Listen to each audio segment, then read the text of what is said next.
Well, it's done. Sort of. I guess I need to explain.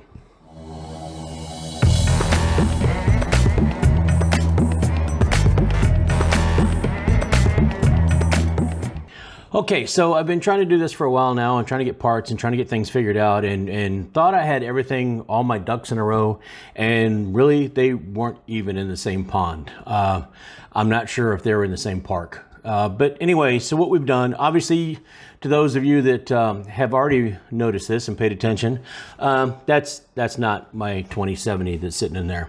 And for that matter, behind the cooler there is not my 3700X. What is populating the new potato is a 3600X and a GTX1650 Super. No, I'm sorry, it's a 1650 Ti, a GTX1650 Ti. Both of which are very capable. Now, don't get me wrong, this is a very capable 1080p gaming machine, if that's what I want to turn it into. But I did have some struggles along the way trying to work in this case, and of course trying to get parts that I wanted. One of the things that you'll be able to see right off the bat is I was planning, my plan all along was to try to put the AIO on the top. Corsair, your cases aren't tall enough. I'm just going to put it that way. This case needed about, I don't know, a good 3/4 of an inch more height. And I would say probably a full inch, because by the time you moved the top up an inch taller, I could have had more room to not only cable manage down at the bottom, but I could have put the cooler up at the top without banging into A, the fans on one side, or B, the motherboard on the other. So that failed me. So my next plan was to put the cooler on the front, and as if you've noticed, by doing so and keeping these same fans, I now have different fans. So these are the maglev fans, and these are the static pressure fans, which are the same two at the top. I can swap things back around, and I will go ahead and do that, but I figured while I was trying to get everything to fit, and since I had already failed on a couple of different deadlines, I guess you could say, that I really wanted to get this done and posted so everybody could see that, you know, for the most part, everything's together and in here. Now, right now, I went ahead and just put the Intel 665, that NVMe drive, that's a 1 terabyte drive in here. I will go ahead and move my drives over when I move my stuff over, or if things become available over the next couple of weeks, say 4 or 5 weeks, I might hold out for a 5000 series processor and just go ahead and see if I can't get an RTX 3070 Ti, I'm sorry, a RTX 3070 or a 3060 Ti. Or now that NVIDIA is playing weird games with other reviewers, maybe I'll just go ahead and opt for the AMD version, whether it has ray tracing or not. Anyway, you guys, there's enough buzz around the internet about that. You should be able to find it if you just start doing tech reviews in NVIDIA. You can find that on your own. I'm not going to go into that. Nobody gives me parts to review in the first place. So all of this came out of my pocket, and I'm happy to do so because I enjoy doing it. But what I've got in here, I've got first of all, I've got the 240 millimeter Corsair. It's the H100 iCUE all-in-one cooler. It's a Ryzen 5 3600X. The memory in there is, of course, the Corsair. That's the Corsair Vengeance. It's 3600 speed, and it is CL18. We already mentioned that I've got the EVGA, well, I didn't mention what it was, but it's EVGA, the 1650 Ti is in here. All the fans and everything. The fans that are the static pressure fans came with the case, as well as the lighting controller and everything. The AIO came with its own fans, and we discussed that a little bit. The board itself, I really do like this motherboard, and the only problem that I had with this motherboard, well, I'm not even going to say it was a problem. It was just the clearance once I was trying to get everything in there, and I think that's more with the case than with the board.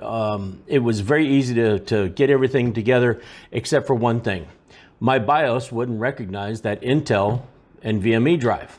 So again, I had to go back and I had to upgrade the BIOS to be able to do that and put the hard or the SSD in there to get it to read, but now it does. So it comes up. It did post the first time very easily. It just didn't see the SSD, which concerned me a little bit.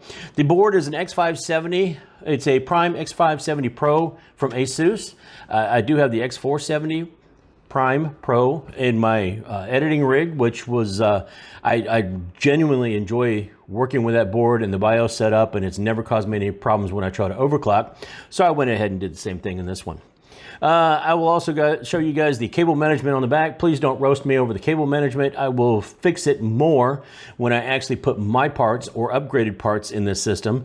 But I am looking forward to kind of making this one my daily driver when I get everything figured out. So the couple things that I do have to do, and like I said, Corsair, this case really needs to be about an inch taller, and you can see that I barely have clearance. If you're looking over there, the VRM heat sinks barely clears the fans themselves. So by the time you put just the motherboard in there, you've got almost no room for any kind of cable management on the top and very little on the bottom. This case really needed to be 3/4 of an inch to an inch taller.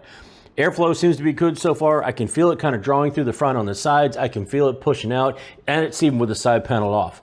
I did not put the side panel back on yet. I will when I get it fixed up. And I did not even peel the plastic. That's how disappointed I am in what has happened so far.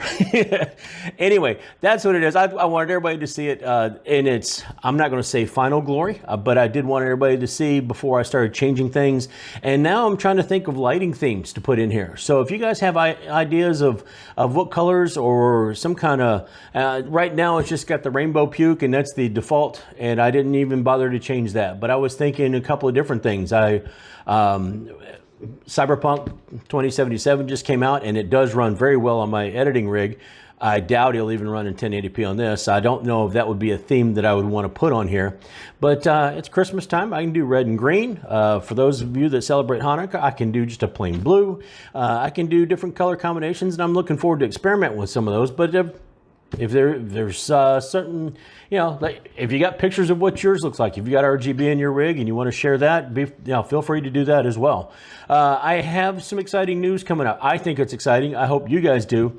And it's a little bit different turn of the channel and things. The format and everything will still be the same. I think I'm going to refine a couple of things and change a way a few things look. So I'm pretty excited about that. And believe it or not, I think I actually have a review on some lights that I'm going to do. Anyway, I'll give a full rundown of all the parts that are in it right now and the parts that I'm going to try to put in. As a matter of fact, the last video did have all of the rundown of the parts, so I would just put the parts that are in it right now for the time being. And maybe I'll do some benchmarks and all that as well. But until I get it fixed up, you probably won't see this one in action, but you will see me again. Hopefully in just a couple of days. I know I say that all the time and it ends up being a full week. Hopefully it doesn't turn into that this time. So we'll see what happens. But as always, folks, you're welcome to thumbs up, hit that like button, hit the dislike if you really think you have to. I'd rather you didn't. Feel free to share, and like I said, it's the holidays, so if you don't mind giving, give me a little hit on that subscribe button. That'd be awesome too. Anyway, folks, that's all I got for right now. So until next time, I'll see you later.